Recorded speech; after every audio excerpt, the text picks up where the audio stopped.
ആനകൾ അവിടെ നിന്നും ഈ മേഖലയിൽ നിന്ന് പോയിട്ടുണ്ട്. നിലവിലത്തെ സാഹചര്യത്തിൽ കാട് കയറി പോയിട്ടുണ്ട്. പക്ഷേ കോൺഗ്രസിന്റെ നേതൃത്വത്തിലുള്ള പ്രതിഷേധം തുടരുകയാണ്. ചേട്ടാ ഇവിടത്തുകാരനാണോ? ഇവിടെ ഉള്ള ആളാണോ? എങ്ങനെയാ ശരിക്കും ഇവിടുത്തെ അവസ്ഥ എന്ന് വെച്ചിട്ടുണ്ടെങ്കിൽ ഞങ്ങള് രാവും പകലും പണിയെടുക്കാൻ പോകുന്നതാണ്. ഞാൻ മേശൻ പണിക്കാരനാണ്. ഞാൻ ഇവിടെ വരുന്നത് രാത്രി 12 മണി 1 മണിക്കൊക്കെയാണ്. ഇവിടെ വരുമ്പോൾ നിറച്ച ആനകളാണ്. വഴിയിലൊക്കെ ആന, എണ്ണപ്പന കുത്തിയിട്ടുള്ള പരിപാടികൾ. ഇപ്പം ഫാമിലിയായിട്ട് വരുമ്പോൾ പേടിച്ചിട്ട് പറഞ്ഞില്ല, ആരും ഇവിടേക്ക് പറഞ്ഞില്ല.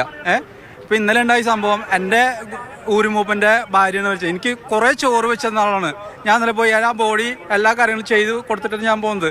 ഇന്നിപ്പോൾ പ്രതിഷേധത്തിൻ്റെ കാര്യം മാത്രം നിന്നത്, അല്ലാതെ പോസ്റ്റ്മോർട്ടം ചെല്ലാൻ പറഞ്ഞതാണ്. എനിക്ക് അത്ര വിഷമമുണ്ട്. അങ്ങനെ താഴെ പറഞ്ഞ് ഞാൻ എപ്പോഴും പോകുന്നതാണ്.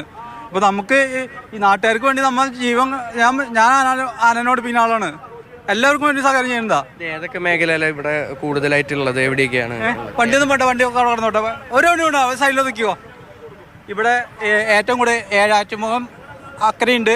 പിന്നെ ഇവിടുന്ന് നമ്മുടെ തുമ്പുറുമൊഴി തുടങ്ങി നമ്മുടെ ആതിരപ്പള്ളി വരെ ഫുള്ള് ആനയാണ്. ഫുള്ള് ആനയാണ്.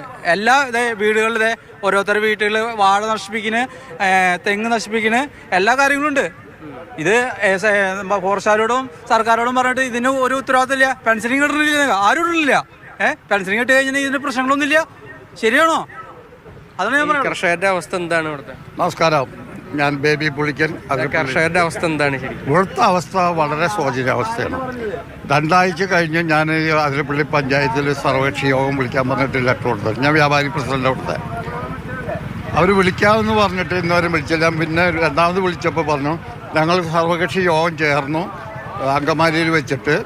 അവിടെ DFO, കൺസർവേറ്റർ, മന്ത്രിമാർ, MLA എല്ലാവരും ഉണ്ടായിരുന്നു. ഞാൻ പറഞ്ഞു അവരോട് നിങ്ങൾക്ക് അവിടെയല്ല, അവർ കുറേ കോടികളുടെ കണക്ക് നമുക്ക് അനുവദിച്ചത് പറഞ്ഞു. അതിലൊന്നും ഒരു കാര്യമില്ല. നമ്മൾ ഇവിടെയാണ് സർവകക്ഷി യോഗം വിളിക്കേണ്ടത്. രാത്രി പകലില്ലാണ്ട് ഞങ്ങൾ അധ്വാനിക്കണം.